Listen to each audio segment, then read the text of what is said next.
जय हिंद। जय हिंद। सांख्यिकी से संबंधित एक बहुत ही महत्वपूर्ण प्रश्न लेकर आया हूं मैं। सांख्यिकी से संबंधित एक बहुत ही महत्वपूर्ण प्रश्न ये है कि हम आज ज्ञात करेंगे बहुलक। क्या ज्ञात करेंगे? बहुलक का अर्थ ये है कि वो संख्या हमें बार बार मिल रही है। बहुलक का अर्थ क्या है कि संख्या क्या आ रही है? बार बार आ रही है। तो इसी प्रकार से कक्षा 10 के वार्षिक परीक्षा में इस प्रकार से प्रश्न पूछा जा सकता है और इसके आप आसानी से कितने अंक अर्जित कर सकते हैं? 4 अंक का सवाल पूछा जा सकता है और 1 नंबर का इसमें आपको क्या पूछा जा सकता है? ऑब्जेक्टिव टाइप प्रश्न पूछा जा सकता है। ठीक है, तो आइए और अंत तक बने रहिए हमारे साथ। सवाल या प्रश्न दे रखा है, 3 के बीच में संख्या दे रखी है 7 और 3 के से और 5 के बीच में संख्या दे रखी है कितनी? 8। इसी प्रकार से 5 और 7 के बीच में संख्या दे रखी है 2 और 7 और 9 के बीच में संख्या दे रखी है कितनी? 2 और 9 और 11 के बीच में संख्या कितनी दे रखी है? 11। इस पूरे परिवार का बहुलक हमें ज्ञात करना है। क्या ज्ञात करना है? इस पूरे परिवार का बहुलक हमें ज्ञात करना है। आए यहाँ तक समझ में? ठीक है, इसको सबसे आसान तरीके से करने का तरीका ये है कि सबसे पहले हम नीचे वाली संख्या देखेंगे। कौन सी वाली संख्या देखेंगे विद्यार्थियों? नीचे वाली। आई बात समझ? और नीचे वाली संख्या में से जो सबसे अधिक है उसको सर्वप्रथम मानेंगे। किसको मानेंगे? जो नीचे वाली संख्या में जो सबसे अधिक है उसको क्या करना है? सर्वप्रथम हमको मानना है। तो ये आप बताओ कि इसमें जो नीचे वाली संख्या इसमें सबसे ज्यादा बड़ी या बड़ी संख्या कौन सी है? बताइए आप, कौन सी बड़ी संख्या है? 8 है। तो इसको क्या मानेंगे? F1। क्या मानेंगे? F1। हाँ, यहाँ तक आए आप सबको समझ में? इसके तत्पश्चात इसके आगे मतलब इसके पहले, इसके आगे मतलब इससे पहले, तो इससे पहले क्या दे रखा है? ये कुछ भी दे रखा है, 7 6 5 4 ये कुछ भी दे रखा है। सिर्फ सबसे ज्यादा इंपॉर्टेंट चीज क्या है? F1। सबसे ज्यादा महत्वपूर्ण चीज क्या है? F1 के आगे बोले इधर 0 हो 2 हो 3 हो 4 हो, इससे कोई तात्पर्य नहीं। बस ये है कि इसके आगे जो भी दे रखा है इसको मानना है F0। क्या मानना है? F0। और इसके आगे को मानना है F2। याद आया आपको सबको समझ में? हाँ। इसके तत्पश्चात H का मतलब होता है इन दोनों में डिफरेंट। H का मतलब क्या होता है? डिफरेंट मतलब अंतर। अंतर कितने का दे रखा है? 2। कितने का दे रखा है? 2। और L मतलब जो F1 दे रखा था इसके इन दोनों में से छोटी संख्या, तो L कितना हो जाएगा? 3। L कितना हो जाएगा? 3। तो इसको हम लिख सकते हैं कि F0 बराबर कितना है? 7। F1 बराबर 8। ठीक इसी प्रकार F2 बराबर 2 है ना। तो H कितना हो गया? 2 और L कितना आया? 3। यहाँ तक कोई समस्या आप सबको? किसी को समस्या नहीं? हाँ, यहाँ तक भी आप वार्षिक परीक्षा में लिखते हैं तो इसके भी आपको नंबर मिलते हैं। इसके भी अगर ये लिख भी दिया, अगर सवाल गलत है तो भी इसके आपको नंबर मिलेंगे। इसको लिखने के आपको 1 अंक मिल सकता है। कितना अंक मिल सकता है इसको? 1 अंक। और 1 अंक आपको मिलेगा सूत्र लिखने का। 1 अंक किसको मिले?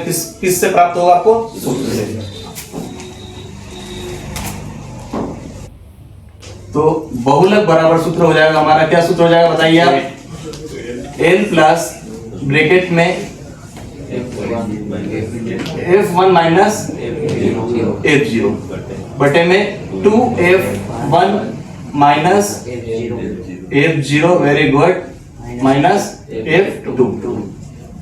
ठीक है, ये ब्रैकेट बंद इनटू H। यानी कि आपने यहाँ तक का काम कर दिया ना कि इसका भी 1 अंक आपको अर्जित आसानी से अर्जित कर सकते हो। यानी 1 और 1 कितना अंक हो जाए आपके? 2 और 2 अंक आपको मिलेंगे इसको पूरे सवाल को हल करने पर। आया बात समझ आपको यहाँ तक? ठीक। तो L कितना दे रखा है? सिर्फ आपको कुछ भी नहीं करना है, इसके तत्पश्चात आपको सिर्फ टिक के लिखना है। क्या करना आपको? कितना आता है सबको? तो L कितना दे रखा है? 3 प्लस F1 8 माइनस F0 7। बहुत बढ़िया। बटे में 2 ऐसा कैसा है? बीच में कौन सा निशान है तो इंटू का निशान मानते हैं हम। F1 कितना दे रखा है? 8 माइनस ऐसा कैसा ही। और F0 कितना दे रखा है? 7 माइनस F2 कितना दे रखा है? 2। बहुत बढ़िया।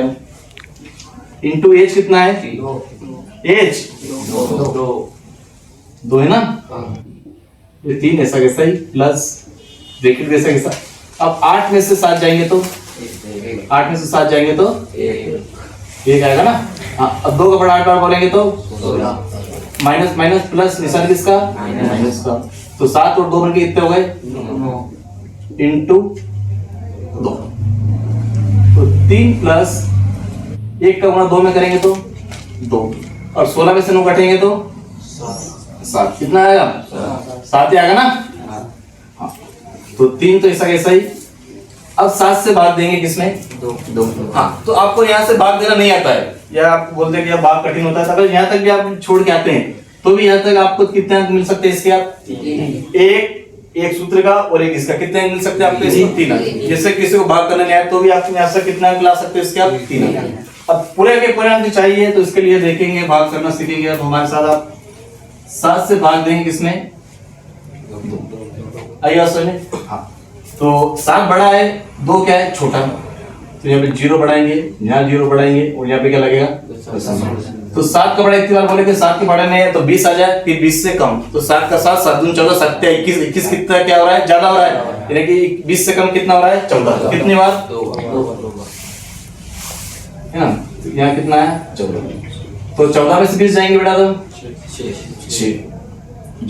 7 का बड़ा इतनी बार बोला है तो 60 आ जाए, फिर 60 से कम, तो कितने बार? 7 का 7, 7 14, 7 21, 7 28, 7 35, 7 42, 7 50, 7 56। कितनी बार? 8। 7 56। यहाँ कितना बचा? 4 बचा ना? तो यहाँ पर लिख सकते हैं हम 0.28। तो उत्तर क्या हो जाएगा? यहाँ पे जोड़ने का तरीका भी देखना है। 3 ऐसा कैसा है, दशमलव भी ऐसा कैसा है, 2 भी ऐसा कैसा और 8 ऐसा कैसा। तो बहुलक क्या निकल के आया हमारे पास? बहुलक बराबर 3.28 और यहाँ पे लिख सकते हैं हम लगभग। क्या लिख सकते हैं? लगभग। हाँ, तो आपसे उम्मीद है कि आपको बिल्कुल समझ में आया होगा।